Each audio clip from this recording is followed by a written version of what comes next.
And we're live! Yay! We're only 7 minutes. We're only 7 minutes late, but I know what it was. Nick wouldn't leave me alone. I kept saying, "Look, Nick, we've got to go at the show," but he just wouldn't leave me alone. But welcome. We've got two in the chat. If somebody could say hello. So tonight I'm Nick's assistant. I'm not. I'm not the gaffer. I'm the assistant tonight because Nick is kindly put together another slideshow. Can someone say hello so we know if you can hear us? Yeah, I knew it was him. It's Eric. Yep. Oh, it's that bloody Eric again. I'm Not to sick of seeing mention, him. I saw there was a like, and I'm thinking to myself, I'm betting that's Eric. I bet you it was. I bet you it was. So tonight, Nick is doing one of his good slideshows. So I am just the assistant tonight. So I'm just sharing out now. So whenever you're ready, Nick, just tell me you get a bye with my yapping till you get it done. Hi, Just real Rita. quick, hello, Rita.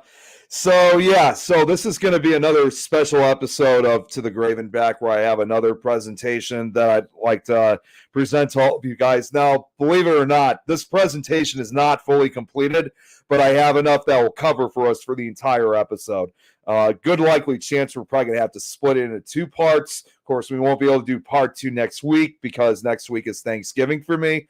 So we'll have to do the part 2 the following week. But what I'm going to be talking about, which I was originally supposed to do last week, but unfortunately I had one of my migraines, I was unable to do it, is we're going to be talking about another notorious hurricane, which about 2 weeks ago was the 25th anniversary of literally one of the deadliest hurricanes ever, not just in Central American history, but probably in world history, and that is Hurricane Mitch. This was a very unusual hurricane, which you will be able to learn. You guys won't be able to know in just a short moment.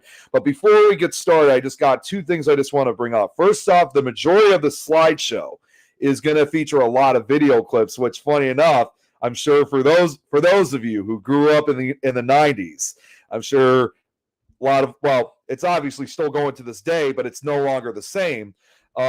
I got several news, actually clips of the Weather Channel that was covering Hurricane Mitch, and I literally collected the majority of clips that started when Hurricane Mitch was nothing more than just a tropical wave off the coast of Africa, all the way up to the time, all the way till it passed over Florida. So these are quite the archive clips I managed to find. You're going to hear some of the same stuff over and over again, but there are some differences to what you're going to see.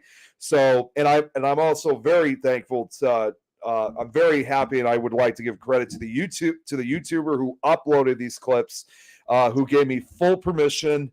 Hey, Sarah, who gave me full permission to use these clips. So I can't thank him enough. I can't remember what the guy's name was or how his YouTube name was pronounced, but if you're watching, thank you very much for lending me these clips. And one other final thing I just want to bring up is not all the video clips, however, are all Weather Channel related clips. I do have footage of the hurricane itself and the aftermath, and I'd like to warn you guys, because this is very important. Some of this footage, especially of the aftermath of Hurricane Mitch, may be graphic for some viewers. So there was some parts of footage I literally had to edit out because I thought it was far too graphic. There was literally like footage of like dead bodies and people with little clothing. I had to edit all that out because I didn't want to cause controversy. But it's still graphic enough. So I just want to say viewer discretion is advised for that matter. But Nicholas, if I don't sleep tonight, you're going to get a early phone call. Oh, jeez. Oh, and one final thing, as you guys can see, Wayne and Rosie, unfortunately, will not be joining us tonight.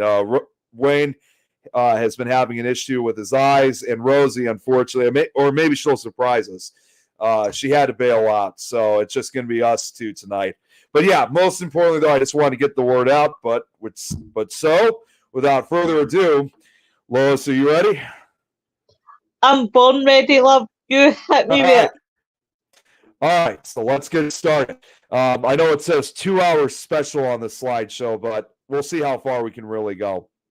So the first part of the slideshow is going to be kind of almost like an introduction, kind of scrolled together, but then we're going to kind of do like a recap, but in a much more detailed way. So like we did before, let's begin. So obviously this is for the 25th anniversary of Hurricane Mitch, and this is an actual satellite photo of Hurricane Mitch when it eventually went over Central America. Not only went over, but devastated Central America, especially Honduras and Nicaragua. So quite a very classic looking hurricane. So here we go.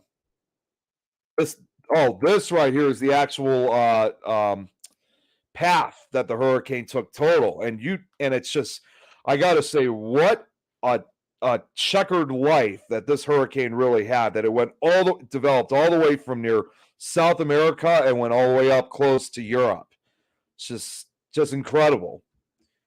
So the 13th named storm, 9th hurricane, and 3rd major hurricane of the 1998 Atlantic hurricane season, Hurricane Mitch's meteorological history began with its origins over Africa as a tropical wave, becoming a very destructive hurricane that devastated Central America, like I said, particularly Honduras and Nicaragua, and lasted until its dissipation as an extratropical cyclone north of the United Kingdom.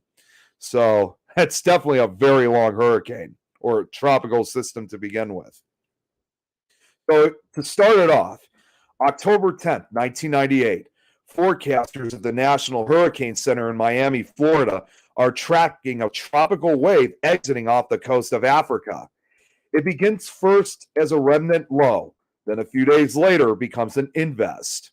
It remains very poorly organized as a potential tropical cyclone until it reaches the southwestern Caribbean Sea a week later, becoming a tropical cyclone. So that's some of these images were actually taken from believe it or not, a Storm Stories episode, because just the way how they described and what they presented was some of their best graphics that they had. So these are actually snapshots from the documentary, just so you know. Now, like I just said, Hurricane Mitch formed from an African wave, which many hurricanes do, but what was unusual about this one was the lateness of the season. By October 21st, it's a tropical depression. The next day, it executed a small loop, and while doing so, gained strength to become Tropical Storm Mitch. A weakness in a ridge allowed the storm to track slowly to the north. After becoming disorganized due to wind shear from a nearby upper-level low and responding to extremely favorable conditions, Mitch quickly intensified in response to improving conditions, which included warm waters and good outflow. 2 days later, Mitch is a Category 1 hurricane and developed an eye. The next day, it becomes a Category 2. After turning to the west, it intensifies rapidly into a major hurricane on October 25th as a Category 3, surprising forecasters. Later that day, if that's not enough, later that day, Mitch strengthens to a Category 4.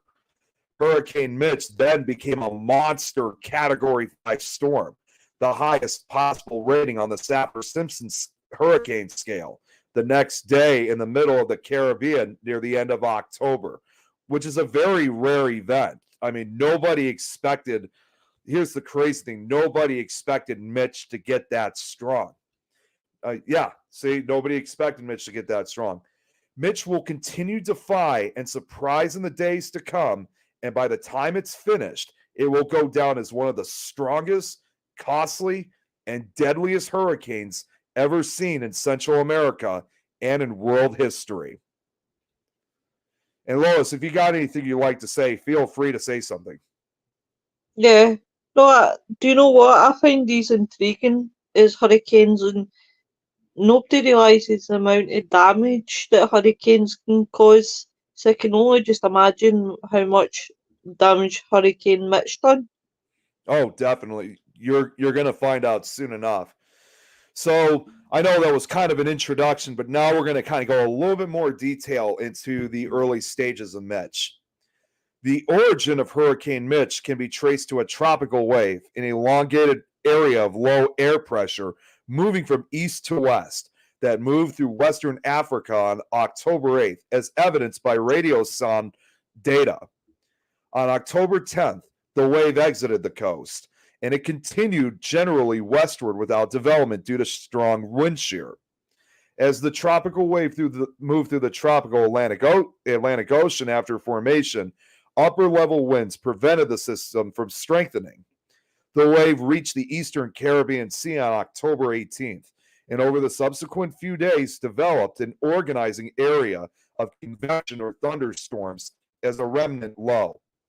The system organized enough to prompt a hurricane hunter's investigation, which observed a small circulation center and flight level, tropical storm force winds, which they upgraded to an invest. As a result, the National Hurricane Center, NHC, estimated the system had developed into a potential tropical cyclone I can never read those, but it says on October 22nd, located 415 miles south of Kingston, Jamaica. It later was upgraded to a tropical cyclone, and not longer after that, becoming a tropical depression. Okay, so from this point on, and Lois, I can handle the comments because I could switch the screen. So this is actually one of the Weather Channel clips of when they were tracking this tropical wave. This goes, I think, all the way from the time that it goes from a remnant low to a tropical cyclone.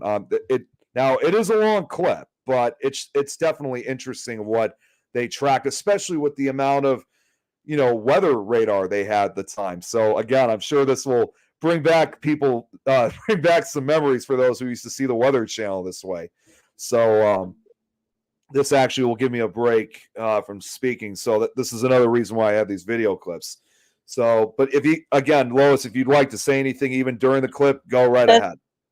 I'll just quickly read the comments before you hang me and get your wee mouth a wee rest, darling, because I feel sorry for you when you're doing these. No, it's fine. So quickly, hey Eric, hey Ria, hey Sarah Louise, hey Parker. Hey, I'm going to be nice to Parker tonight because I gave him a shit ton of abuse the other night. God love him. Hi Nigel. So what Parker's saying, in 2004, I was in USA in Florida. Hurricane Jane and Katrina hit the state in New Orleans too. Anthony's saying, wow, why are they not talking more about these weather conditions? They should be, Anthony. No. Jamie says, the one I was in 2004 flooded New Orleans. The problem is, Anthony's got a fair point. They should be talking more about these weather conditions. I'm a firm believer in the whole thing of where they should be having more systems that can alert. The problem you have is, you have one for an earthquake, you've got one for a tornado, you do have one for volcanoes and things like that. But water is a wee bit more harder for the alarm system. Right. Because it comes in such a velocity that no one has time to go. Now, everybody's watched things like hurricanes, tsunamis, things like that. It's very hard. Sorry, you go, my love. No, I'm saying it's very hard to avoid, especially trying to get the right weather conditions. Yeah. Oh God, yeah. That's why I always say, why do they never think about an underground system, an underwater system? So when the water's bypassing, it's so many meters out, then the people have got time to get their shit together. But mind you can't really outrun water, let's face it. Well, not to mention you also have people out there who sometimes also don't take the warning seriously. And hey, Kelly. Hey, Kelly. That's what you're going to see later on in the slideshow. So, it's when you've got these idiots that stand like this. Oh, look! The tsunami's coming in! Well, you also have to remember, too, of course, they didn't have iPhones, obviously, back in 1998. I mean, cell phones did exist, but that was when they were those big box-shaped ones. They were like $1,000 to purchase.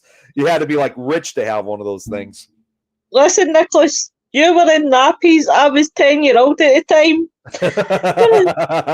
Problems like it is in many countries, the people in power live miles away and are protected from the destruction and only think of the financial cost, not the lives. Exactly, Sarah Louise. I couldn't agree more. One final word of note, I forgot to mention this earlier. I think we probably may have done this probably at a better, even though it was the anniversary like 2 weeks ago.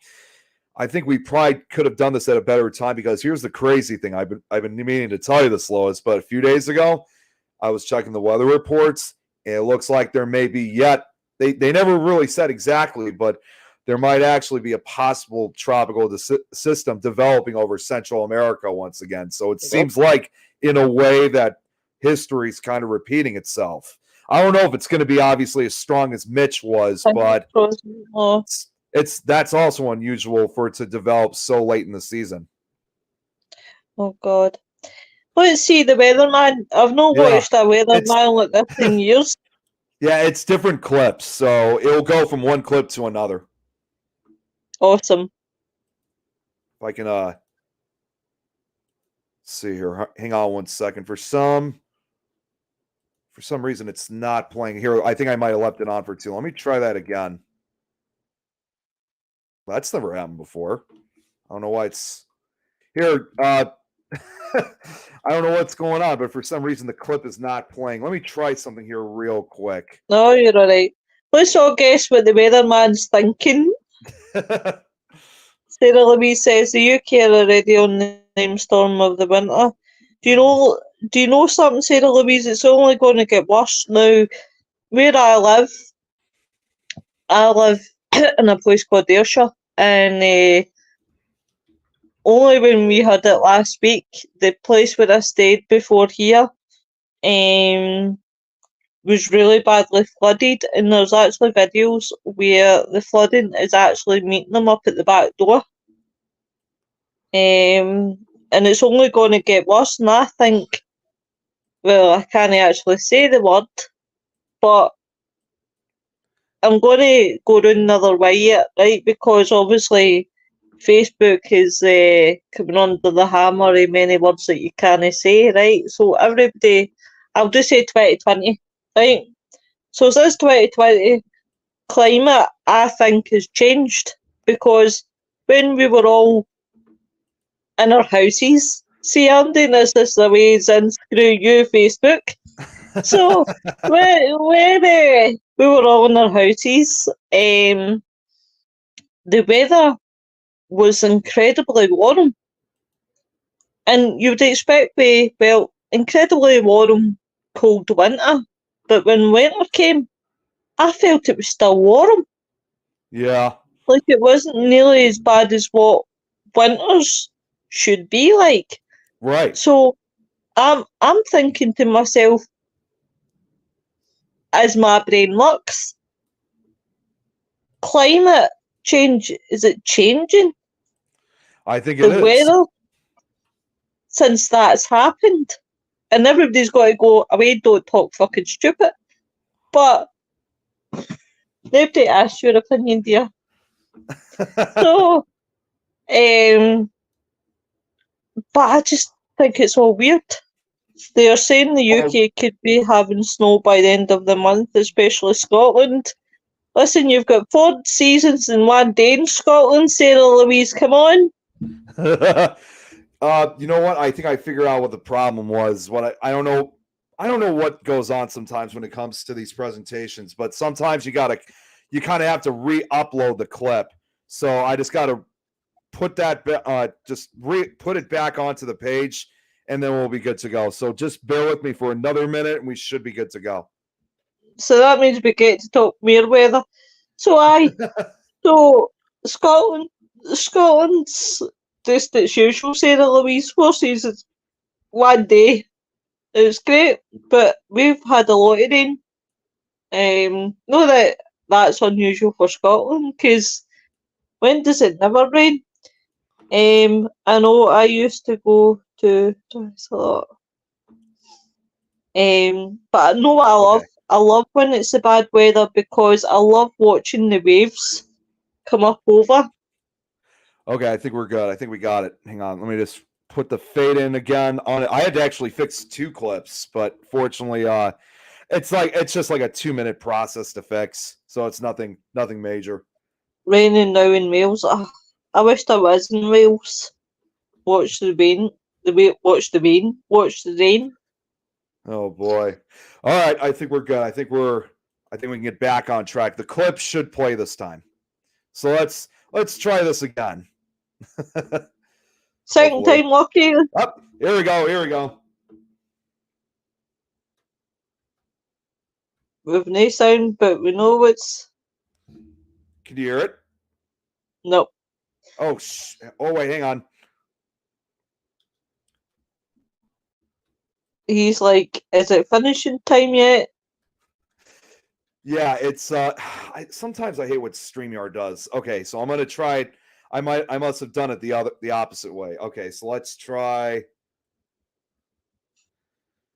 Where do you go from here? Oh wait, that's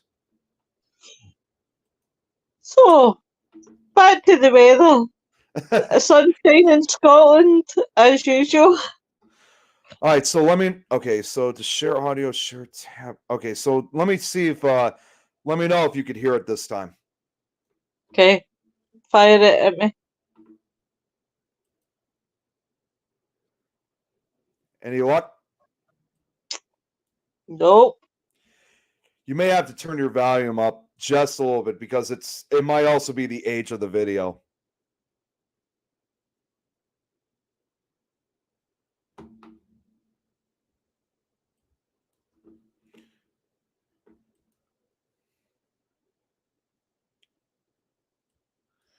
Is it better now or Nothing. okay, hang on. Sometimes you gotta love StreamYard with what it does. StreamYard is becoming the biggest pain in my backside. Used to It heard is. frighteners. Used to heard frighteners before we went live. It sounded like Bri was underwater, Ian was far away, and I was echoing. Oh, really? And then we had to all come out to come back in, and it was fine. Bloody weird. Oh, wait, maybe try this. Also, share system audio. Okay, so I'm gonna try something here. I haven't tried this yet with StreamYard, but it says okay, so okay, I'm gonna try something. It says entire screen. Now I don't know if this is going to work. Let's give this a shot. All right, can you see the presentation yet? Yeah, honey, I can see it. Okay, it says it's sharing the screen and audio, so hopefully this should work. Now, to be sure, we have some squally weather Oh, got it? Okay, good. in Windward Island. That has now been pulled to the north. And out here in the middle of the Atlantic, let me step over here so you can get a little bit of a better perspective of this. That's a pretty impressive looking cluster of thunderstorms, 2 big batches of them really. But the winds, again, kind of splitting here from the southwest and then toward the southeast. Really not conducive as this tropical wave heads westbound into these winds. We're not looking for any kind of significant development. Notice how the cloud tops kind of blow off here toward the northeast. Again, nothing's going to develop there of a tropical nature, at least of any depression or storm anytime soon. See, they didn't think originally this was going to turn into a hurricane. So that's what's kind of crazy to think, thinking nothing's going to happen, but eventually something does happen. That's the same system we were just looking at. Here's the African coast. Again, the Cape, so-called Cape Verde season, we are beyond that as the westerlies have dipped far enough to the south to start to shear these waves apart. See, the sea goes you can see as we look at the islands at the present time, maybe a couple of weak showers here, but again, it's westerly shear taking over much of the area. Basically, the Cape Verde season is gone. We can follow that for you right now, looking at a couple of more blobs of convection moving their way westward, but nothing organizing at the present time. So turning to the Atlantic, we don't really see any. Real quick, this meteorologist, this is John Hope. He was actually one of the best employees they had at that time. He actually is the father of he has a daughter whose daughter, her name is Camille, and her name actually became the inspiration for Hurricane Camille in 1969. Oh, wow. So just wanted to point that out. But sadly, though, of course, he's no longer with us. He died a few years later in 2002, but he was quite a veteran meteorologist. You're going to see him a lot in these clips. Nothing out there that worries us at all. We're past the peak of the hurricane season. September 10th, we have this secondary peak here in October, and primarily because of so many storms that have developed in the past this time of year in the southwestern Caribbean. But we don't have anything in the southwestern Caribbean today, and we don't think we're likely to. We do see quite a flare-up of showers there, but we still have upper-level westerly winds there, and we are not really expecting that to develop. Furthermore, it's not very far from this Depression 14 here in the Pacific, and usually you don't see anything develop in the Caribbean when you have that kind of a depression in the Pacific. Nothing out here east of the islands. That tropical wave is pretty well dissipated. And even though we have some pretty good-looking disturbances coming off Africa and moving toward the west, we have upper-level westerlies there too, and do not expect to see any development. So that's the tropics, and now we're going to turn you back to Cheryl for the USA weather. Cheryl? Yeah, this massive area of thunderstorm activity moving to the west. Big area of thunderstorms will affect the islands later, but again, upper-level westerlies not expected to do much there either. And off the African coast, not much going on there with upper-level westerlies, so in good shape. Let's get back to that rain in the plains now with Janetta. And even though we continue to get a few tropical waves coming off the African coast, the upper-level winds are way too strong for any kinds of development. Finally, out in the eastern Atlantic Ocean off the coast of Africa, westerly winds, a few cloud clusters, but nothing developing there. See, they were all We crossed over into the Atlantic. They never thought in any way, shape, or form this was going to develop into something massive. Basin and very quiet in the Gulf of Mexico. How wrong were they? What's that? Said how wrong were they? Unfortunately, but and you can't really fault them for it. So, they only had the basic technology at that time. So this is just kind of almost an eerie prediction of what's going to be happening. Situation with very strong westerlies, and because of that, we just haven't seen anything conducive for development, even though we have a lot of activity going on at the surface. Numerous areas of convection that have been sitting and kind of festering over these warmer open waters. But as long as you have those very strong westerlies this far south, there's no chance for development. Now, a caution for you, should we see that relax, or should we see that stronger belt of winds meander just a bit further northward, all these areas will bear some watching. So we have to continue to watch it. It's still the hurricane season in the Atlantic Basin until the end of November. Still seeing some waves moving off the coast of Africa, but nothing developing here. In the Atlantic Basin, it's been kind of quiet. We have some disturbances, though, across the middle Atlantic and the eastern Atlantic, but they're not likely to develop. But our main focus right now seems to be the Caribbean, where we've had a couple tropical waves trying to work their way westbound. Right now, still some fairly impressive wind shear throughout this region, so development may be unlikely, but at any rate, still looking at some showers and storms, especially around Jamaica this morning. Another large cluster of showers and thunderstorms rather persistent over the southern islands, producing some heavier rains around Martinique and around Barbados.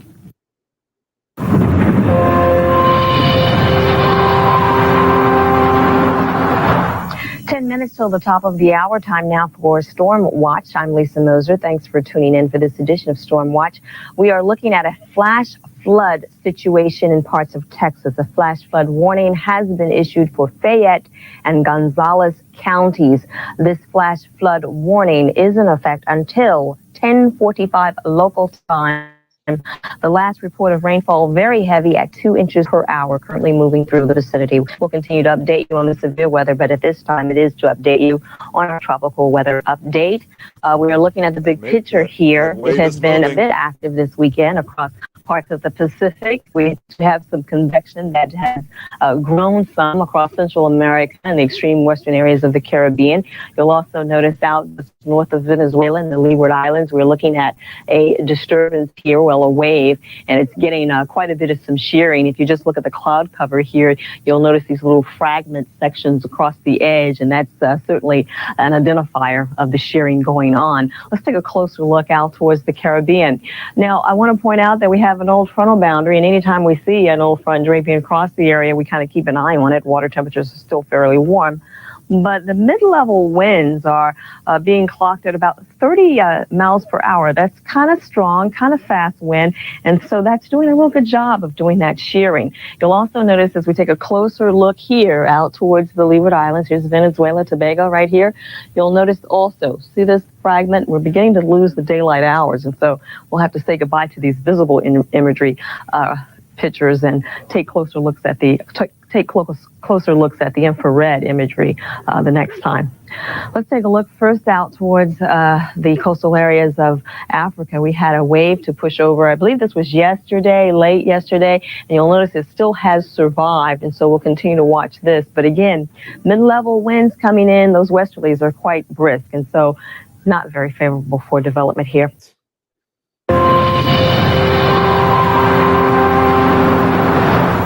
Thanks for joining us for this edition of Storm Watch. I'm Sharon Resultin. Along with the stormy weather in the U.S., we're going to discuss what's going on in the tropics. And there is a lot to discuss as far as the Pacific is concerned. We'll start you out first with our tropical update and take a look first at the Atlantic Basin. And just looking at the satellite, you might think, well, gee, things look kind of active out there.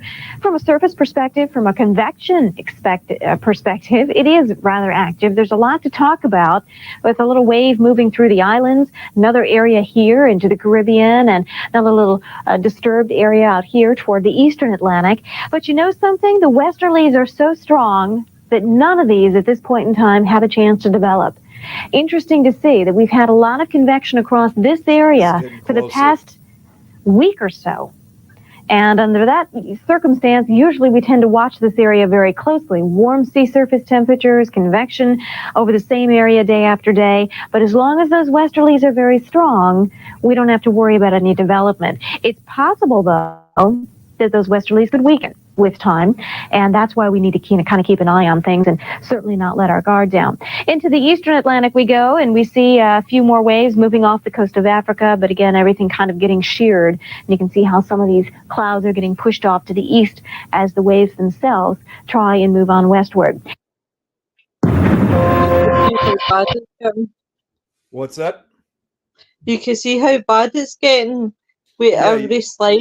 You can see it getting up and up and up and up. And Sarah Louise says, I remember Michael Fish in the UK getting it wrong and saying the UK wouldn't be hit by a hurricane that did. Right. Yeah, again, like I said, I mean, you can't really, even if they were wrong, again, they didn't know at the time. So, again, you can't really blame them, because they only had all what they had just, again, the best type of weather technology in those days. So you can only do so much. I mean, even today with what we got now, we're not always going to be fully correct.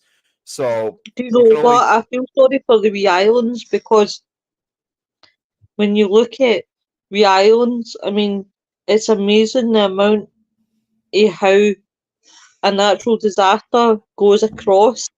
When you think of the tsunami in 2004, it just didn't hit Indonesia. It was hitting like Fifi and all the different islands. And it just shows you it's amazing the destruction and how far it spread. That was a devastating tsunami. I still remember that one like it was yesterday when I kept hearing about it on TV. I've actually got an idea. And I don't usually work between Christmas and New Year, but I've got an idea for a show. It depends on when it lands this year, because I don't even know when Christmas lands this year, to be fair. It's not. What did you have in mind? It's a Tuesday. Oh, okay. We could probably work that out. I mean, we got plenty of time to figure out exactly if we want to do something like that. I'm thinking about like the 2004 tsunami, like doing some sort of, not that I would want you to do all the work for it. I could do the work for it, and I could do slides. Yeah, that one might be a little bit more difficult for me to really. I mean, not that I don't want to do it. It's just that there would be so much work involved. I mean, if this one was a pretty big project to put together, I can guarantee the 2004 tsunami would probably be even bigger. I'll kick your ass when it comes to slides, my son. Sorry, I'll let you carry on. Stop my nonsense. No, it's fine. Because again, I was hoping that we can comment a few times. So yeah, like I said, it's a pretty long video, but again, it's multiple videos that I actually put together into one, and that's where the dates come from. I added that too to keep track so people know exactly when this was filmed.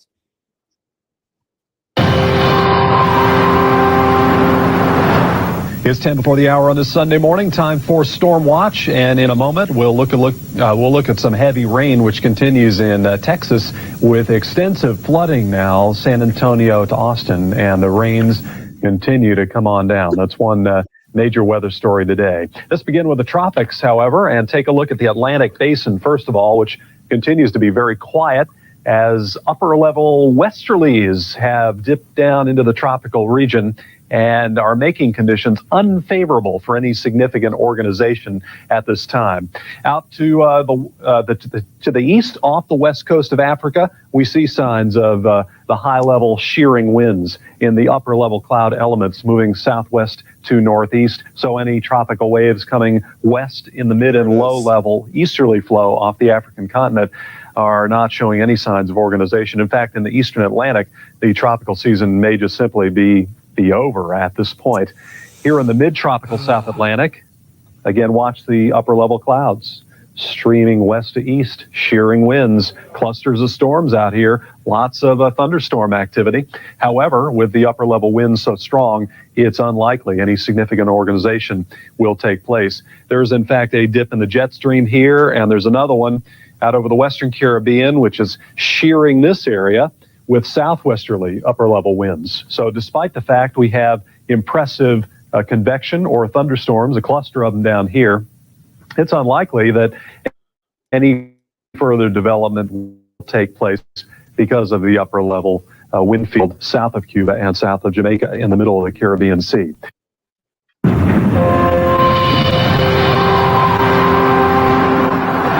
Good morning, everyone. Thanks for joining us here at the Weather Channel. I'm Marshall Sayce. You turned just in time for Storm Watch. We still have a tornado warning in effect for the next 5 minutes for Chambers County, Texas. A flash flood warning has just been issued for Chambers County, Texas as well. And we have a tornado warning in effect for Jasper and Orange counties in southeast Texas. We'll detail that for you coming up after your tropical update. We have several things to talk about in the tropics. Let's begin with the tropical update this morning and take a look at the big picture. Notice in the Atlantic, a couple of areas of disturbed weather. These are kind of the same. One thing I just wanted to point out, since we got like the full world map, although they're kind of focusing on the tropical wave that's getting closer now, at about that same time on the opposite side of the Pacific Ocean, right here, these are two hurricanes that were affecting southwestern Mexico. So it's really strange to see so much activity like this that was going on in both the Atlantic and Pacific Oceans at the same time. So it was a very active season for hurricanes, surprisingly. I could tell. I mean, see that where I feel sorry, it was one of the clips, and you could just see it going over this wee island, and they were getting it full force. Yeah, they were. I think this is actually the wave right here. This is something else, I think, but this is where it's getting closer to the Caribbean. Same areas we've been watching for over a week now, and none of which have developed. One in the Caribbean Sea here, and it's a climatologically favorable area for development if you get something going. And we also have an area of disturbed weather out here, tropical wave, that's just kind of lodged over Antilles, providing some squally weather for that area, but all being influenced by an upper-level low pressure system that is causing winds to be out of the west-southwest and shearing the thunderstorms that do develop apart, so they can't get their act together. So tropical storm formation is unlikely in the near term. And if anything were to occur of that nature, it would be slow to occur. Like on the west side of Mexico, we have Hurricane Madeline. Madeline is acting as a moisture pump, pulling tropical Pacific moisture across Old Mexico into Texas, where we've got flooding in South Texas and in Southeast Texas now. And then we also have Hurricane Lester, which has not weakened much, although it's lost its eye definition. We'll detail these for you as we go on in your tropical update. First, out here in the Caribbean, showers and thunderstorms developing again in the Caribbean Sea, south of Cuba, as we've seen for several days now, but no potential in the near term for tropical storm formation. So that's good news. And the wave over the Lesser Antilles not developing either. And we can say goodbye to the Cape Verde season off the coast of Africa. Very hostile environment for anything to get going out in this area as water temperatures cool and we move through the change of seasons and you get these upper level systems that affect the weather off the African coast. We'll take a look at the cool front that's going to bring a big change to chillier weather after we check the tropical update, which has been a little bit busy lately, especially in the eastern Pacific Ocean after things were making news left and right in the Atlantic. We've had 12 named storms. The eastern Pacific was lagging behind and now has caught up rapidly. So, more. Oh, whoops. I'm sorry. That was my fault. So what we're going to be seeing now is probably within the next two clips, I wasn't sure if you heard me, is where you start actually seeing the statuses of the storm start growing. Upper level systems that affect the weather. We've had 12 named storms. The eastern Pacific was lagging behind and now has caught up rapidly. More on Hurricane Lester and Hurricane Madeline in the Pacific in a minute after we take a look at the Atlantic Basin, looking at a tropical wave in the Caribbean and another one in the Windward Islands. First of all, to the Caribbean and Gulf, we're seeing a very nice weather situation in the Gulf of Mexico, but a tropical wave nonetheless moving very slowly through the western Caribbean Sea. There is some wind shear here. Winds coming up from the south and then turning around to the west at high levels. So that's really not that conducive to development. But there seems to be an upper level trough that's sort of moving along as this tropical wave slowly moves with it. So what we need to watch is whether this bowing, this curvature of the upper level winds could even bow a little more. That would be a high pressure ridge that would be forming over the tropical wave, and that would be more conducive to development. And this is one of the areas on the map that development does happen more frequently this late in the season. So we'll keep our eye on it. A lot of heavy rain in Jamaica. Looks like moving on into Nicaragua and Honduras overnight. Probably by this time tomorrow, Cozumel and Cancun will begin to get some heavier rain, if not then by tomorrow night. You can tell that, oh, damn it, I just did it again. You could tell that, no, I keep clicking the slide itself, not the video. You could tell that they're starting to change their minds about the system that's developing. Oh God, you can tell. See, quickly, I'll do this for Lauren. She's got that will begin to get some heavier rain, if not then by tomorrow night. Here we go. So, what were you trying to say? It's all right, love. She says, nice, Nick. Lauren's going tomorrow to have an I can't even say that word, I'm so sorry, to remove two large pulpes, remove your stomach. See, hold on, I'll have to see myself. See, I can't see comments when I'm doing this, unfortunately. No, it's all right. Lauren's getting into hospital tomorrow. Okay. Let me just see good luck, Nick. Good luck, Nick. Fuck's sake. Good luck, Lauren. Thank you, Lauren. Sorry. I'm shouting good luck, Nick, because I'm looking at Nick, but I'm thinking of Lauren. But good luck, Lauren, for us all. I'll be thinking of you, sweetheart. Yes, please. Keep us updated. Please do. We do think about you. Absolutely. It's nice to see you, because I've not seen you for a while, Lauren. Yep, really Nick does need luck. Oh, I just looked at it. Endoscopy. I think that's what it is. Jeez. I've been one for one before, because that was when I smashed my phone. Wow. Well, we'll be praying for you, Lauren, as always. I mean, you have to remember too, she's my adopted mom, so I'll definitely. Is that my mother-in-law number 2? We've missed you too, Lauren. I've been Really able to missed find the you, comments Lauren. now. So continuing onwards, this is where things start getting a lot more active. There's about 10-15 minutes left, and we should be good. We can move on then.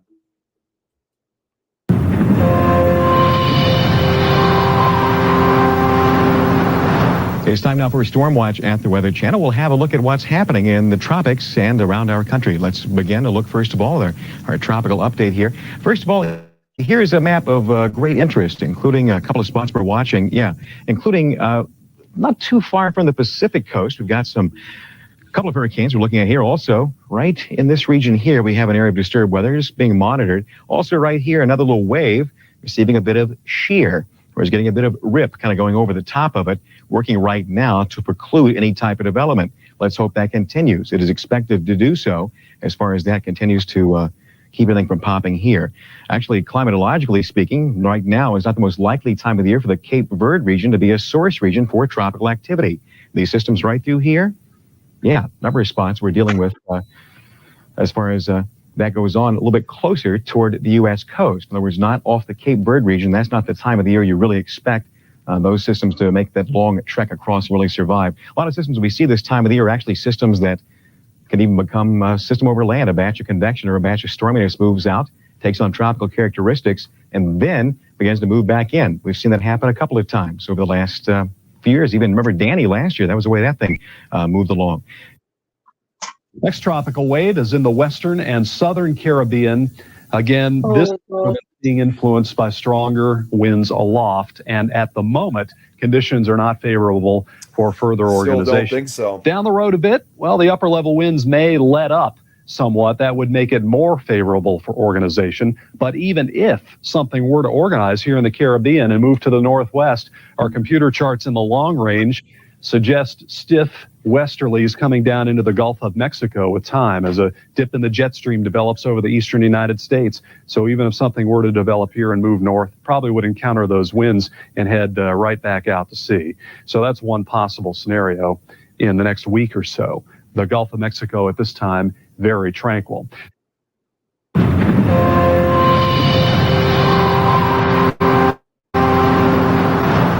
We have very heavy rains throughout Texas with a big problem with flooding, and we will detail all of that coming up in just a few moments. But first, we're going to start off the Storm Watch segment with a look at our tropical update. We are still seeing a flare-up of clouds and thunderstorms here in the Caribbean. Zooming in closer, you can see those clusters of storms with a broad area of low pressure. An upper-level low here was helping to enhance some of the unorganized shower and thunderstorm activity yesterday. As that pushes off to the east, a ridge is building here over the Caribbean, so we could see some development here. However, on down the road over the next several days, we are seeing some of the forecast models put a very strong trough into the Gulf of Mexico. That would be bringing some very hostile upper-level winds over the area, so the timing may be just a bit off for that to develop any further, but we will study it very, very closely for you. Upper level low here that is stuck in neutral. It's not going anywhere. Neither are the waves that are bumping up into it. So we have seen more heavy rain in the Windward and Leeward Islands. Well, thanks very much. And we have a lot of interesting it's moving fast. Tropical weather as usual. Across the Atlantic, it's relatively quiet. The Pacific is very busy. We're talking about a typhoon, a hurricane, and a storm in just a minute. Right now, let's look generally at the Atlantic basin first, since it's closest to home. You see a lot of cloud out here. Most of this is a frontal boundary here. The thing that we're most interested in the Atlantic right now is this area right in here associated with a weak low-level circulation center, weak low-pressure center, and some convergence of the trade winds into that area, producing some fairly deep thunderstorm activity. And this time of year, that's where we expect the development to occur, October 11 to 20. Generally, the southwestern Caribbean is the area that we're interested in. When we look more closely at it, it's getting a little bit dark out here now. What we see is a circulation center that's out here to the west, somewhere right about in there. Very weak. The winds over the Yucatan Peninsula are out of the north. The winds out of here out of the southeast, and they're fairly strong in the central Caribbean. 20 to 25 miles per hour, converging into this low-pressure axis here, producing all these thunderstorms. Now, what we think is going to happen to this is it's not going to develop very rapidly, maybe pick up in intensity just a little bit, come north, And then a big area of high pressure is going to come down from the north and pull this off to the northeast before it really has a chance to really get going. But we'll have to watch that over the next couple of days. The timing on it is rather critical. But right now, that's our primary interest, and we'll keep you updated on that the next couple of days. Right now, very weak low pressure center. Gulf of Mexico, quiet. As I mentioned, here in the Caribbean, we've had some clusters of thunderstorms, and we can see these better here.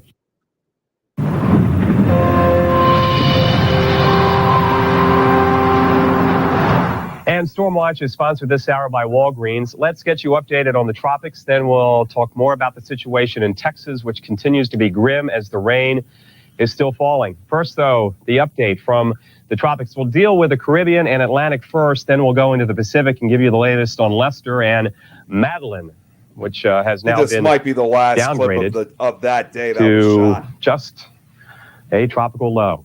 Here's the broad picture, and we're looking at several areas. Western Caribbean, north of Venezuela, and out through the islands. Let's focus in on each individual area and let you know what we think may happen. Well, one thing is for certain, the Gulf of Mexico, very quiet. Here's our upper level low. We've seen some flare up of some showers and thunderstorms the past couple of hours. What's up? No laughing at Some of this Tom is on, and he said, "Pickle Nick." Oh, Pickle Yucatan Tom! Channel up Pickle towards Tom's in the house. Cozumel and back towards Jamaica and up through the Cayman Islands and into Cuba. What will happen over the next couple days? Well, we're not quite certain. This is certainly the climatologically favored area based on weather statistics over the past 100 years. This is one of the favored areas this time of the year, mid to late October. So it bears watching. Hurricane Hunter aircraft, the Air Force Reservists, those are the guys that fly in and out of the guys and gals which fly in and out of the hurricanes, tropical storms. We're supposed to look at it today. They canceled their mission, but now they're rescheduled for tomorrow afternoon, Tuesday afternoon, to investigate this area. See what's going on. What's that? Oh, sorry, I didn't realise I was like unmuted. It's no big deal. Sorry, everyone. That's no big deal at all. So as you just heard, though, they're now going to send in hurricane hunters to investigate this. The worst case scenario, we think at this point, the worst case scenario would be this would become a tropical depression and may bring some rain up through the Keys and parts of the southern third of Florida. Again, that is the worst case scenario. Our tropical specialist, Dr. Steve Lyons, mentioned earlier today to us at our evening weather briefing. So just keep that in the back of your mind. Very little chance of anything developing any further or getting up to the Gulf Coast because we have that very cold air and those strong westerly winds diving into the Gulf the next few days. So anything that were to develop would scoot off very quickly in this direction. So we're just giving you the certainly the distinct possibility that something may develop, but it is certainly a low probability event.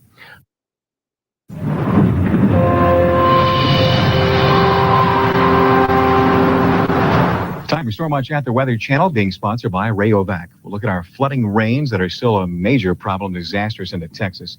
And we'll also talk about the tropics, our tropical update, where we'll begin the storm watch, looking at, well, first of all, some action in the Pacific, also in the Caribbean, and looking at a couple of areas of interest, one in the Caribbean and a couple of additional ones across the Atlantic. Let's look at this up close and personal. Area of storminess here in the Western Caribbean. Just keep an eye here. We're going to continue to monitor this in case something should happen. A spot where not unlikely something could take place. Still a bit of shear in some spots, but that may be the case additionally. Even if nothing pops up here, some of this moisture, just the storminess here, may be pulled northward. It may bring some of this rain into Florida. Even if nothing develops, the moisture may be utilized toward us. So we'll continue to keep a watchful eye toward that. So we won't focus on the eastern Atlantic. We'll focus on the western Atlantic, where based on climatology, these areas are more favorable. Quiet conditions right now, the northern Gulf of Mexico, and for the most part, the Bay of Campeche. But we have been watching the Western Caribbean now. Here, we've noticed an area of low pressure, about 1,009 millibars, spinning here off the coast of Mexico, the Yucatan Peninsula. We've been watching this system, but also an upper level low kind of spinning off to the south and west of that system. And this upper level low has been inhibiting any development from this area of low pressure in the western Gulf of Mexico. That's one thing. But if this area of low pressure in the upper levels continues to move west, it could start to relinquish its influence on this area of low pressure in the Western Gulf, and we could start to set up a scenario that is more favorable for development from this system. And as that happens, we could eventually find this system moving to the north and eventually east and bring squally weather to southern Florida. That's in response to that huge trough of low pressure that will be building over the eastern half of the country. So we have several things to watch from this area of low pressure in the Western Caribbean over the next 48 hours, but nothing imminent threatening here, the Western Caribbean. We'll keep you posted.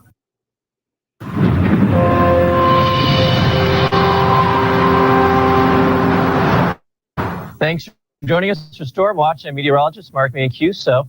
Very heavy rain. There's like 8 minutes left, so we're almost there. Couple of days and making for disastrous flooding in parts of South Texas. We'll check that radar out in just a moment. First, let's check on the tropics. And with your tropical update, here's Mr. John Hope.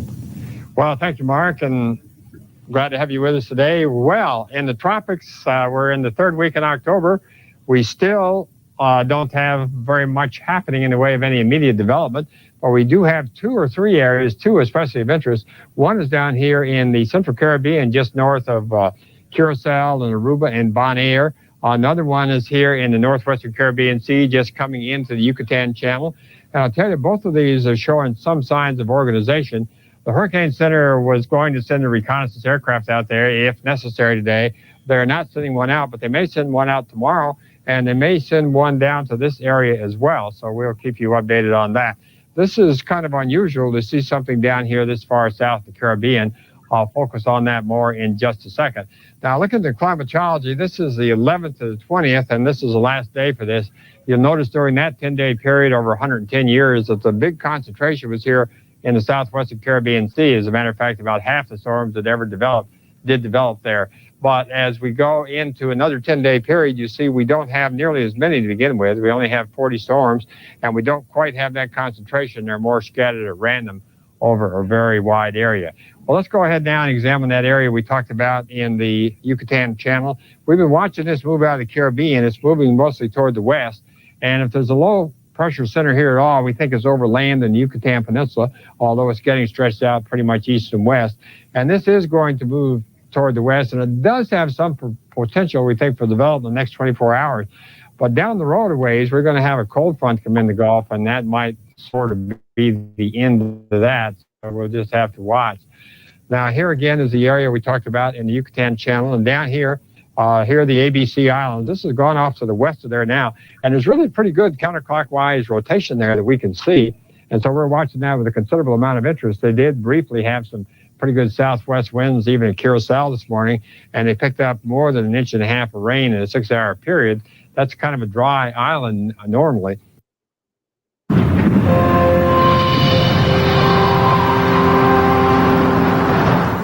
Rain continues in Texas today, although the flooding should be subsiding with time. The heaviest rain today is out of the San Antonio-Austin area, but we'll show you in just a moment on the Storm Watch. But first, it's time for your tropical update, and for that, we have Dr. Steve Lyons.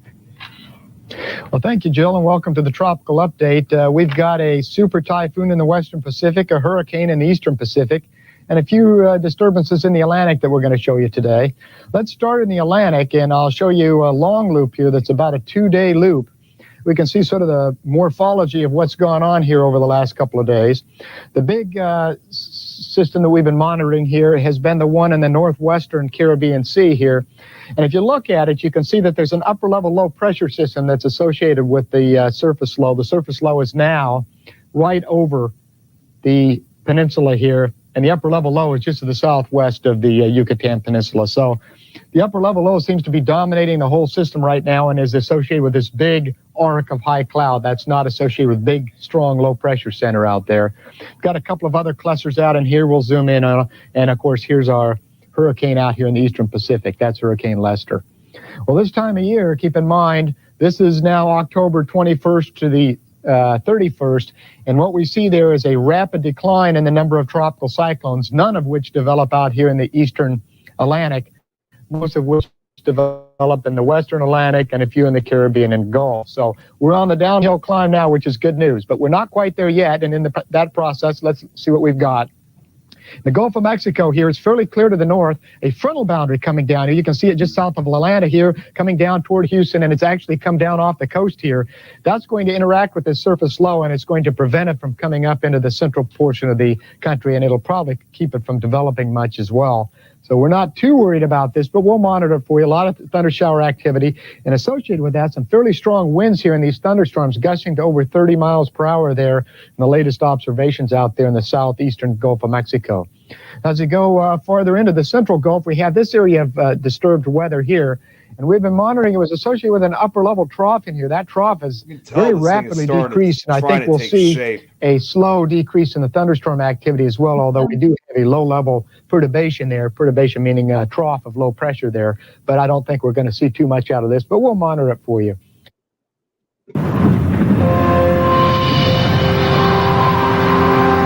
Yeah, there's just like 5 minutes left, so we're almost to the end. It's all right. I've been really enjoying this. So. Okay, great, awesome. I'm glad you are. With winds of 155 miles per hour. Closer to home, a hurricane off the Mexican coast has our eye, but it is moving away from land. And there's a weak disturbance moving across the Yucatan Peninsula that could potentially throw some more rain into Texas. This is Storm Watch, sponsored by Touchstone Energy. I'm Dave Schwartz. It's 9 minutes before the hour. Let's start off our tropical update with a look at the Atlantic Basin. And as you see, there's a lot of energy out there.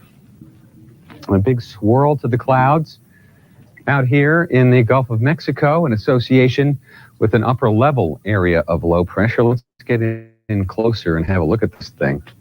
Now, the surface low is somewhere in here. And what I mean by surface low, that is where the lowest pressure is. If we were all out there with the barometers, that's where we'd be most concerned. Where's the surface low?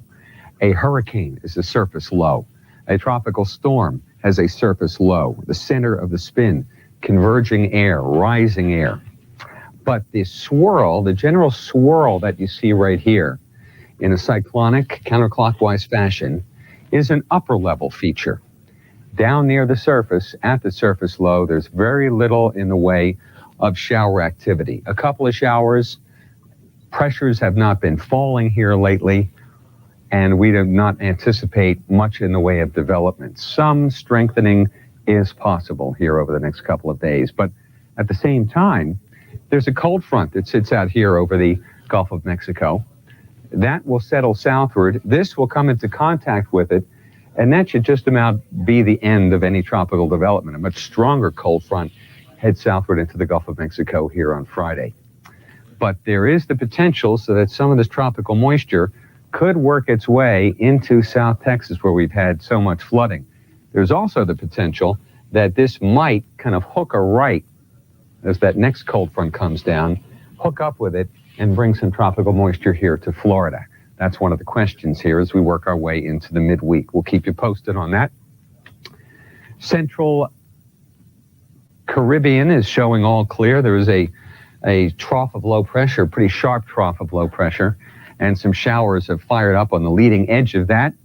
This is not a tropical feature per se. Heading now across the Caribbean, we've had some showers this morning, flaring up mainly to the south of Cuba this morning. But the main action continues to be right just off the coast. See the colors changing? Now it's really starting to develop. Yeah. South America. Just we see this huge blow-up of showers and thunderstorms. Here, too, there's an area of low pressure situated around this region. And it's in association with a tropical wave that continues to slowly pull off towards the west. Now, it's been undergoing a little bit of wind shear, but we'll still have to watch this area very closely for the potential for some development. Now, just to the east of that, there's another tropical wave that's been coming in across the Lesser Antilles and around the Windward and Leeward Islands this morning. We've had some showers and thunder showers in association with that as well. And it does appear as if this may eventually move into an area a little bit more favorable for development. So this is also an area that we'll continue to monitor very closely the next few days. I think this might be. Well, I'm sorry about the glitch in the picture here. I but think there's only like 2 clips left, I believe. Down here in the southwestern Caribbean, just off the coast of Colombia, we do have a disturbance that seems to be developing into a depression. And the Hurricane Center will also check that out this afternoon or early this evening was yet another reconnaissance aircraft. Out in the Caribbean, we have a little vortex down here, right off the coast of Venezuela, spinning around pretty good. Hurricane hunters are on their way out there, and about 8 p.m. tonight Eastern time, they should be in there, and we'll give you the latest reports on what's going on there as well. Okay. Now, there are going to be a few more clips that are going to follow, but I don't think they're going to be as long as that one was. I mean, there are still some big ones later on in the slideshow, but I think the others shouldn't be as long. So now, oh, yeah, this is let me just make sure. Oh, this is an actual shorter clip. This is when the system turns and becomes a tropical depression. So now we're going to start seeing it really grow.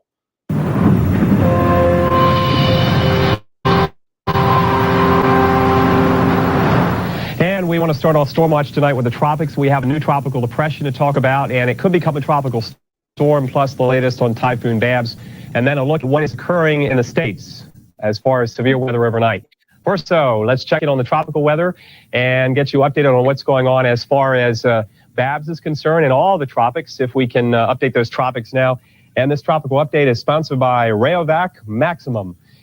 As far as history goes in the tropics, you can see that the storms are pretty much evenly placed on this map. Looking back to the late 1800s, 40 storms have occurred. So we expect about one named storm about every 3 years. And we need to talk about what's going on as far as statistics go. And now these storms, if we can go to our other source, these storms, as you can see from the Caribbean and Gulf out through the Atlantic, nothing occurs out here, or nothing is formed out here historically. So these are the areas which are favored, and this is the area where we have our new tropical depression. Let's talk about what's going on first in the Gulf. There it is. Then we'll talk about Tropical Depression 13. A lot of heavy rain out here and gusty winds. This looks like it's moving up towards Texas, but right now with this cold front moving down, we're fairly confident that most of this rain will avoid those of you who have already had too much rain in Corpus Christi, Brownsville, up towards Houston. Although I know it looks threatening, we're going to have to watch it for you, of course. We don't expect any tropical development. The main concern here is the rainfall, and it looks like the front should shove it back into Mexico at this point. We'll keep you updated.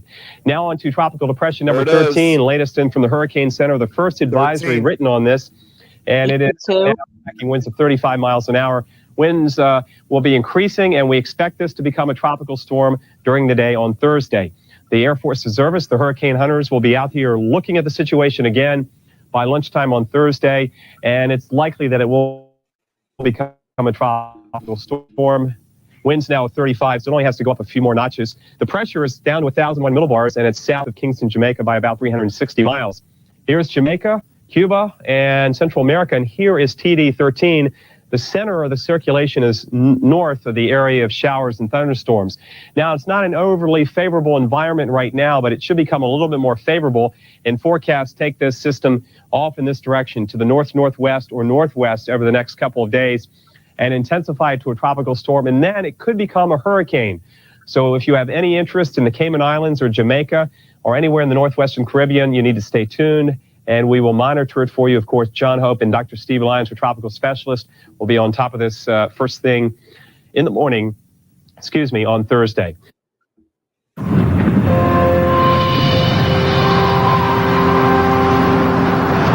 Good morning, everyone. Thanks for joining us here at the Weather Channel. I'm Marshall Cease. You're tuned in time for Storm Watch. Give you a full tropical briefing. There's not a lot going on over the lower 48 states, so we're going to stay focused on what's going on in the tropics, which could affect us over the next several days.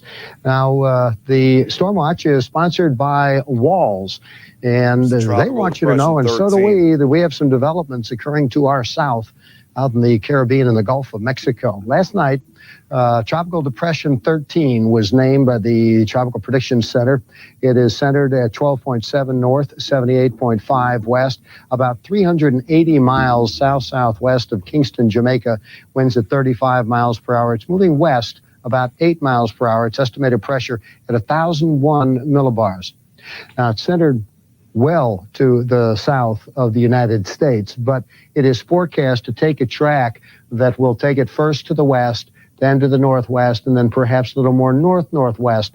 so that in several days, perhaps by late Friday, it may be south of Cuba. We also believe that the Tropical Depression 13 will become a tropical storm. And if it does become a tropical storm, it will be named Mitch. Lisa was the last one, although we all are still thinking George on the mind. We've had several since George. Now, here's the convection associated with this tropical depression. Now, the center of circulation is in this region to the north and just northwest of all of that convection. And part of the reason that this is not gaining a great deal of strength right now, although it's a pretty strong tropical depression, so we have this upper level low to its north and east. So that's keeping it in a little bit of a shearing environment right now.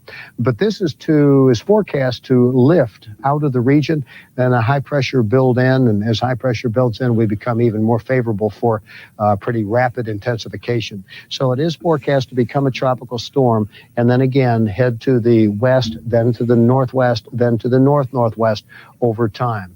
So a couple of the computer models most of them take it up into this region. After that, well, we'll just have to wait and see. Okay, there might be one more clip that will follow not long after the slideshow, but upon being classified, Tropical Depression 13 was already near tropical storm status with established outflow. At the time, the circulation was on the northern periphery of the convection. Initially, an upper-level low to the north was shearing with the convection, but steady intensification was expected due to generally favorable conditions, with an anticyclone expected to develop a lot. The depression remained nearly stationary in the southwestern Caribbean Sea, eventually executing a small loop about 260 miles east of San Andreas Island. The convective structure initially was described as amorphous, with two rain bands extending from the center. Late on October 22nd, the hurricane hunters observed flight level winds of 59 miles per hour, which indicated surface winds of at least tropical storm force. Based on the reading, the NHC upgraded the depression to Tropical Storm Mitch. So you could see for the clips, you could see like how hard it was hitting. So I could only imagine what it's like on the ground. Oh, definitely.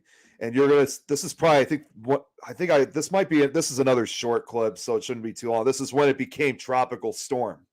We do have Tropical Storm Mitch, however. That tropical depression's now been upgraded, and as of 5 p.m. it was located near 11.5 north, 77.6 west. It's about 460 miles to the south of Jamaica, which is right about there.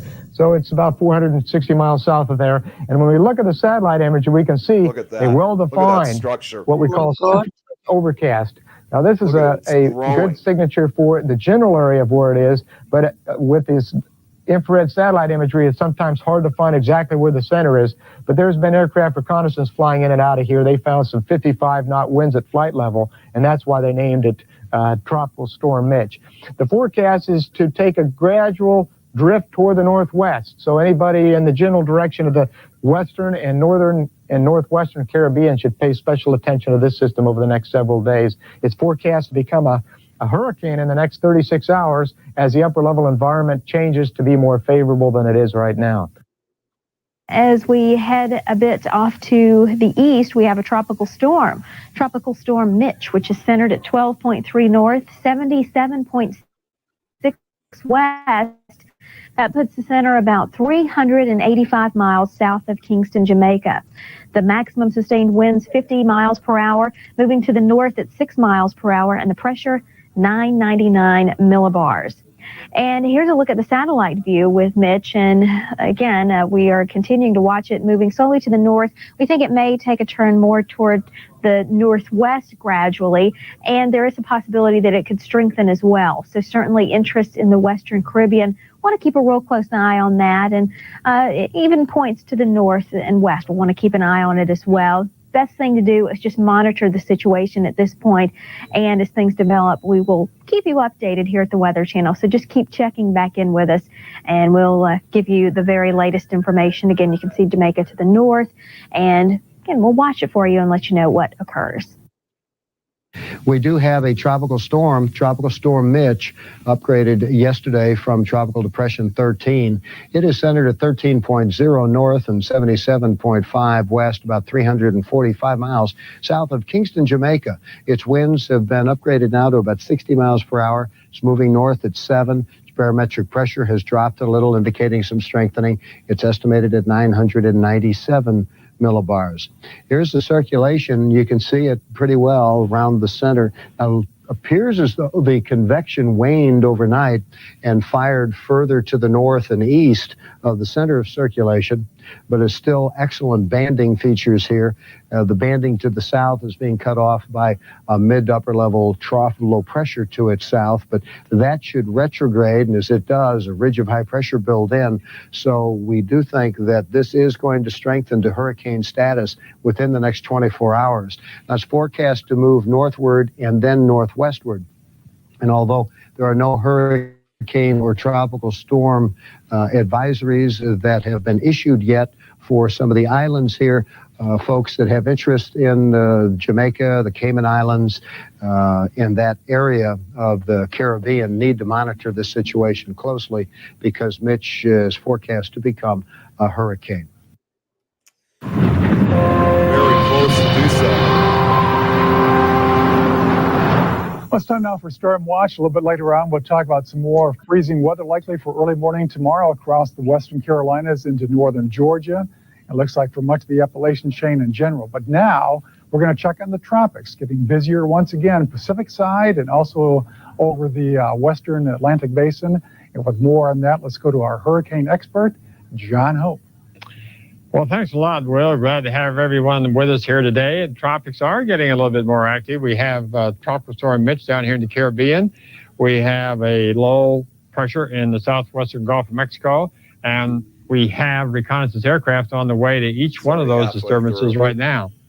We have another disturbance out here 600 or so miles east of the islands, which is hanging in there. Right now, we don't think that's going to develop any. We'll start in, though, with the latest particulars on Tropical Storm Mitch. 12.7 north, 77.9 west, that's 370 miles south of Kingston, Jamaica. Kingston, Jamaica being right there.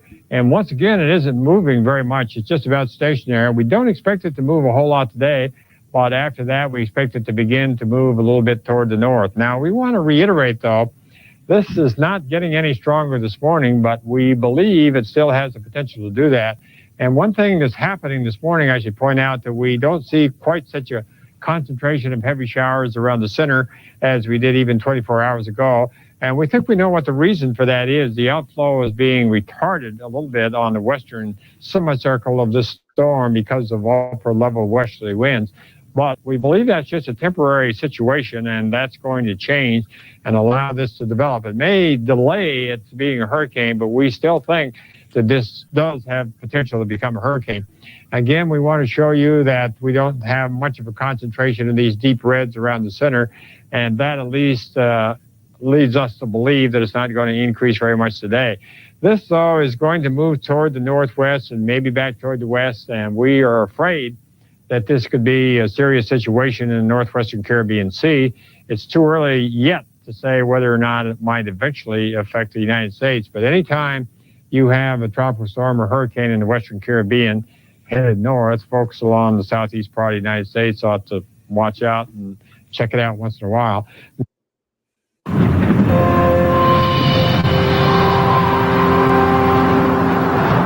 Well, temperatures are going to get really cold again tonight, all the way down into the southeast. We'll have more details on that coming up in just a moment. Right now, our tropical update with hurricane expert, Dr. Steve Lyons.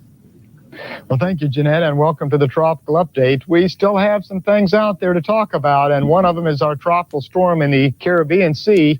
Here it is down here, and we'll zoom in on that in just a second. We had that tropical disturbance in the Gulf of Mexico. That's been pushed all the way down into the extreme southern Gulf of Mexico. As a matter of fact, it's over land there over Mexico, and we'll zoom in on that as well. And a couple of other tropical features out here we'll discuss. First, let's get to our tropical storm. As of 5 p.m., National Hurricane Center's location 13 north, 78.1 west. That's a fix from reconnaissance aircraft out there that found 50 knots of flight level, which basically correlates to about a 60-mile-per-hour wind there.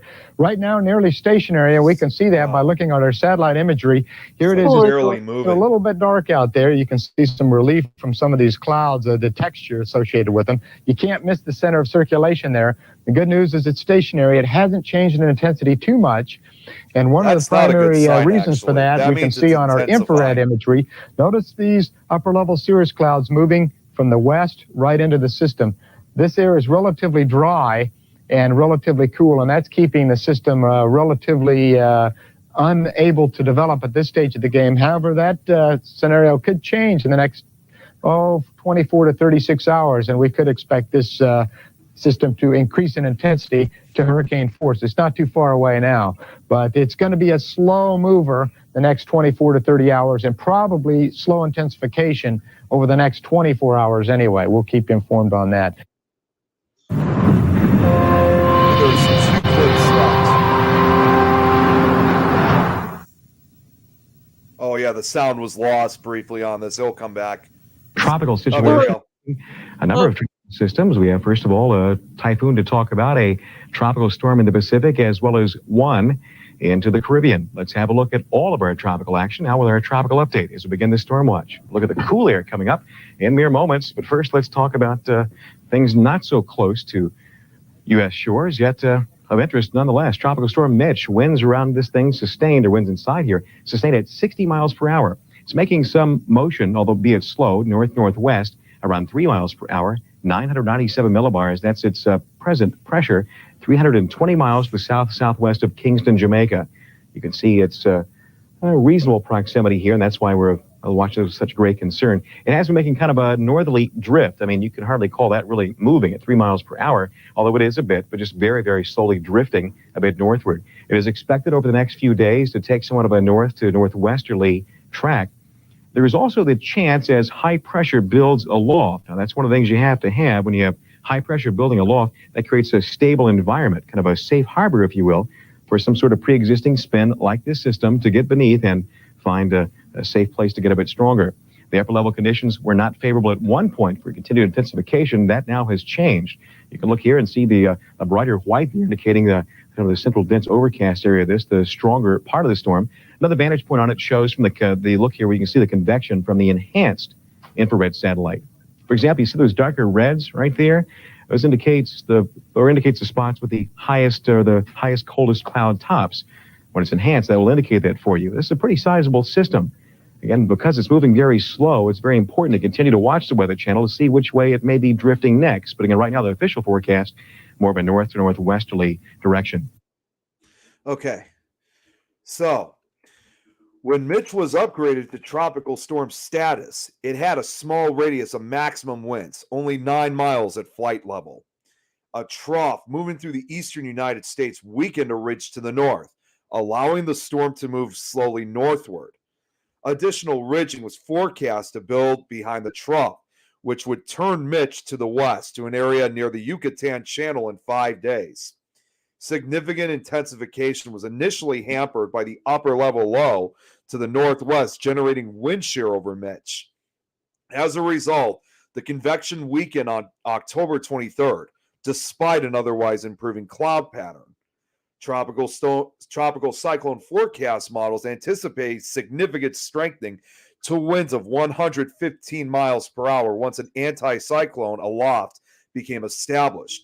Although the NHC noted that it was difficult to visualize such intensification with the present poorly defined pattern observed on satellite, and knowing that the global models tend to get rid of westerlies too fast.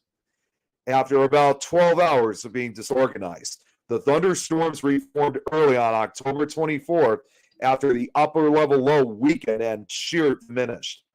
An eye quickly formed in the center of the convection. Based on Hurricane Hunter reports of 105 miles per hour flight level winds, the NHC upgraded Mitch to hurricane status as a Category 1 on the Saffir-Simpson hurricane scale on October 24th. By that time, the storm was moving slowly to the north, located about 293 miles south of Kingston. Thanks, Lauren. Was Lawrence still on? Nick, Irene says hello.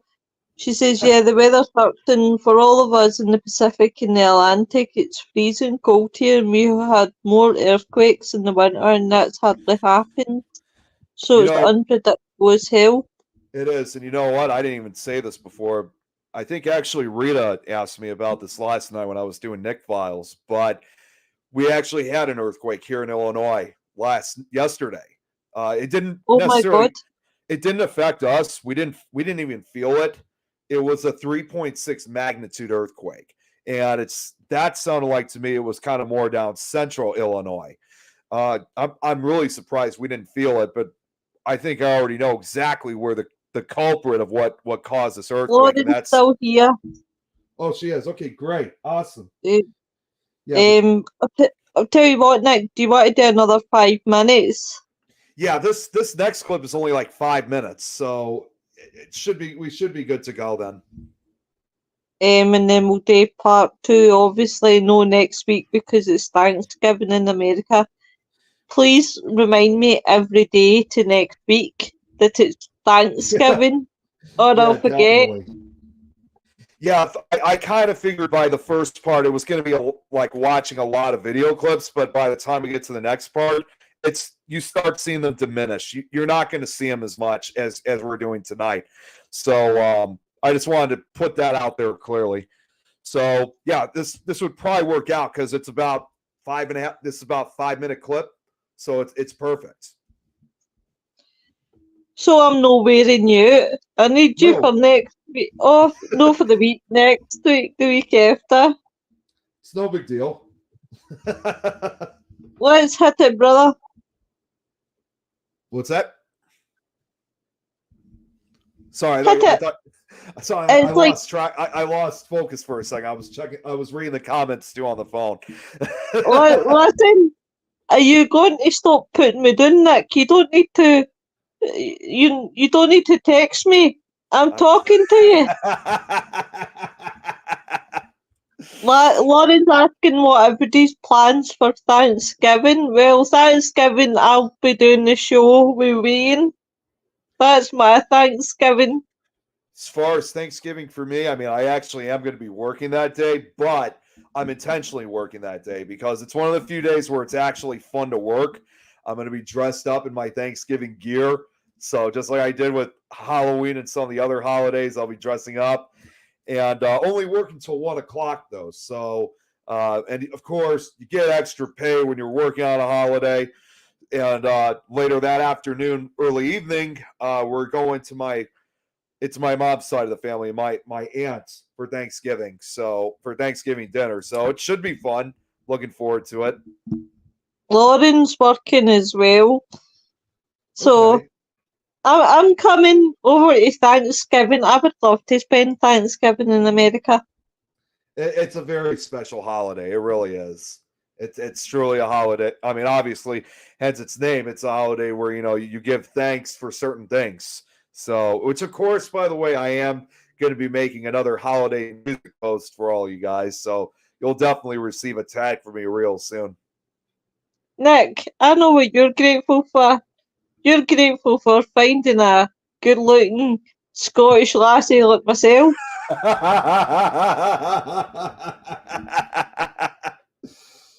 Yeah, you're probably right on that. Yeah, you got me. Just tell me to shut up. Just say, shut up, Rose. I'm not listening to your thing. It'll be just my husband and I. The kids live in other states. Oh, Lordy. Me and Nick will come for dinner. That would be awesome. Wow. So let's see. Okay. So yeah, we'll just spend another 5-10 minutes and then we'll end it for now. So this will probably be the last clip I'll be able to show. Yes, Lauren. Lauren saying you're grateful to have her as your adopted ma. Yes, absolutely. Absolutely. She's definitely right on that.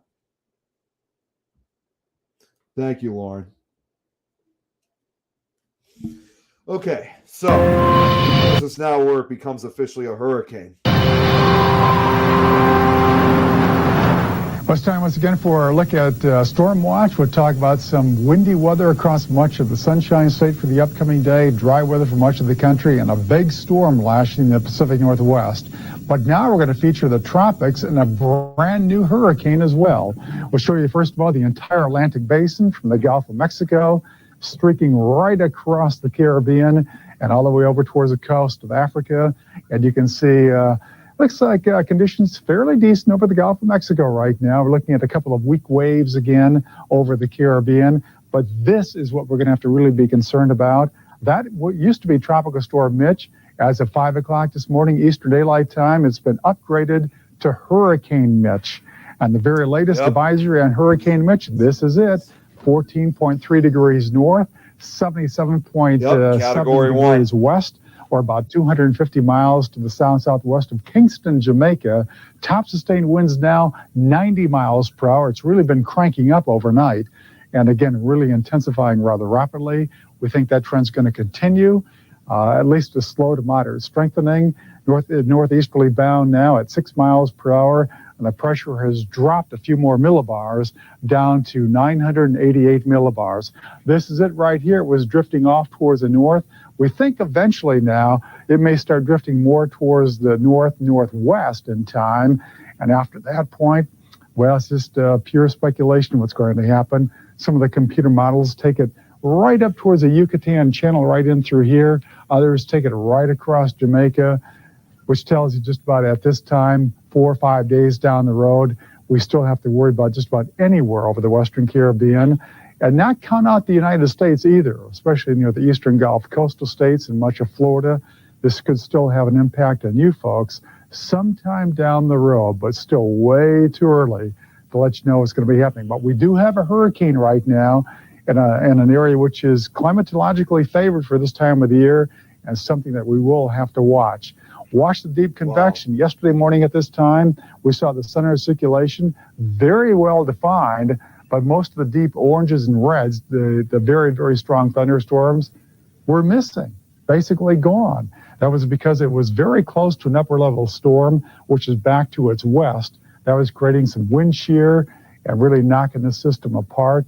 But now it looks like the low is moving on towards the west, and it looks like Mitch is going to be all by its lonesome self for a while, which means strengthening is going to be a great possibility now. We'll have to keep our eyes on this. This could become a very strong hurricane in time.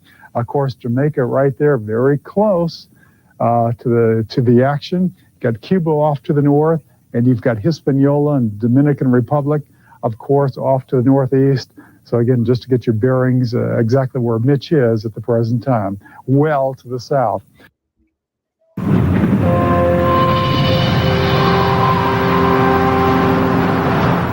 A good Saturday morning to you. It's time now for Storm Watch.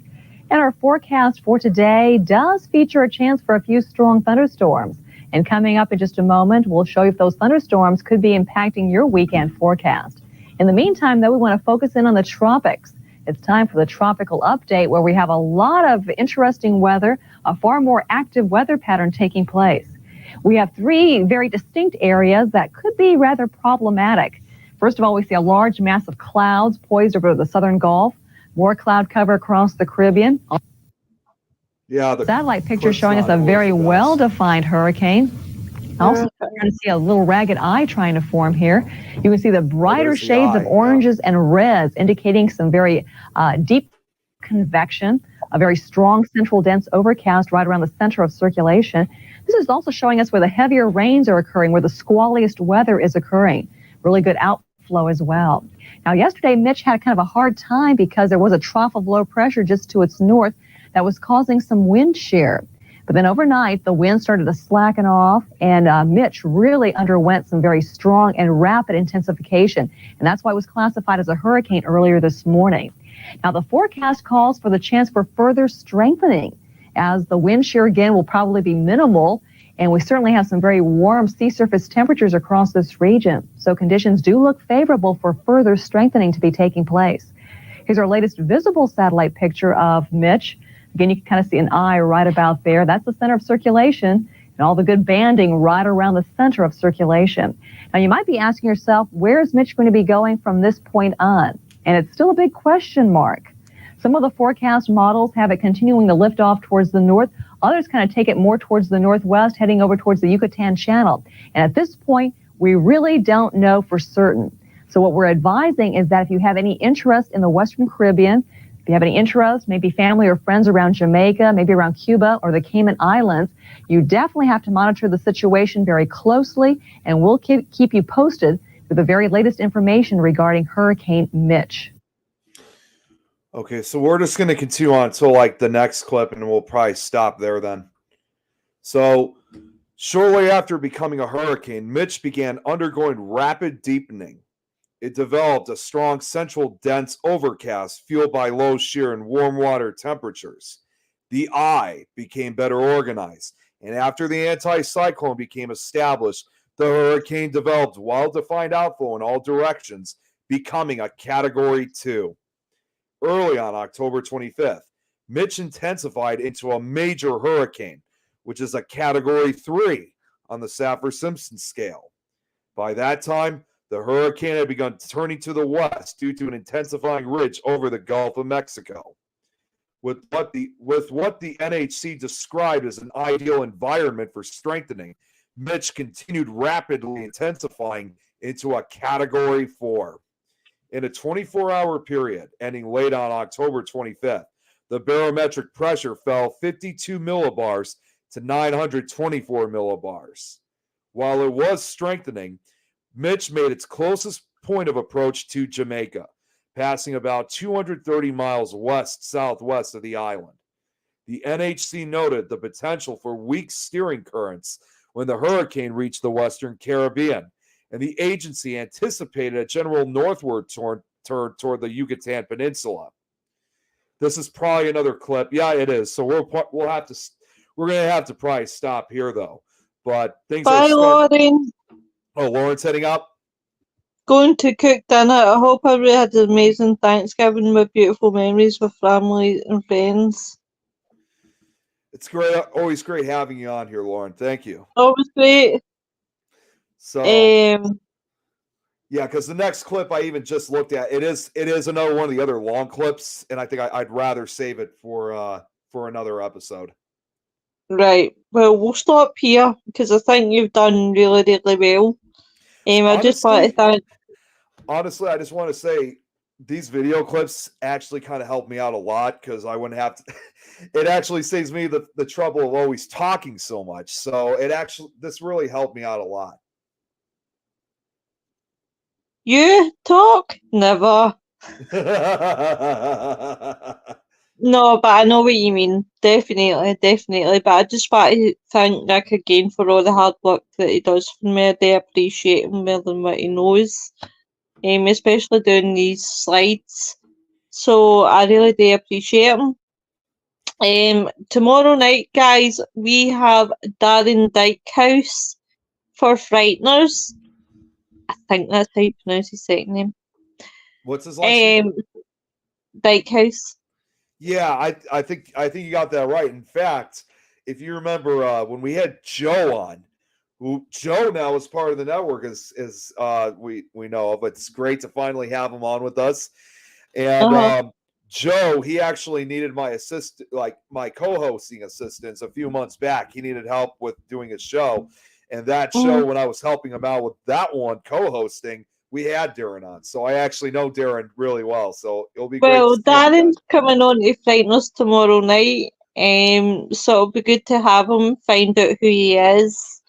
I actually started talking to Darren when he put up a mask, and it was the Terrifier.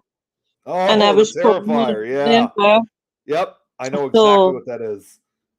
So yes, I'm not a clown person, but that film, I think's wow. You should have Jeremy on for that one too, because you know he loves clowns. Well, he does love clowns because he lets me do shows on his network. So Yes, part 2 is going to be interesting. I just decided I just actually decided to go a little bit ahead of the slide to see how many of these clips I got left. I got two more videos left of coverage of Mitch. They are the longest ones, but this is where things really start getting bad. It's honestly worth the watch. So you might actually, the first one is about a half hour long, but it gets really interesting from this point on. So yeah, that will be interesting, guys. So yeah, that's tomorrow night. But everybody have a good weekend and stay safe. Behave yourselves. And of course, I know it's a week away, but I also want to say, of course, happy Thanksgiving to everybody who's going to be celebrating it next week. I know I'm probably going to say it again tomorrow, but still, happy Thanksgiving to everybody. But definitely happy Thanksgiving to everybody in America. And I'm grateful that they sent me Nick Millay. I don't know what I would do without my homeboy here. He keeps me in check. He keeps me in line. Cracks up at me. Don't you be kidded, lads. You all think I bully him, but he bullies me. I can't get a word in edgeways and he starts. I try my hardest to try to give you a chance so you can talk. Oh, that's all right. Carry on, son. Carry on. Listen, you're the only man in my life I'll no argue with. Wow. See? Pleasure. But everybody have a good week and a good weekend and stay safe. And we'll see you all soon. Bye. Have a great night.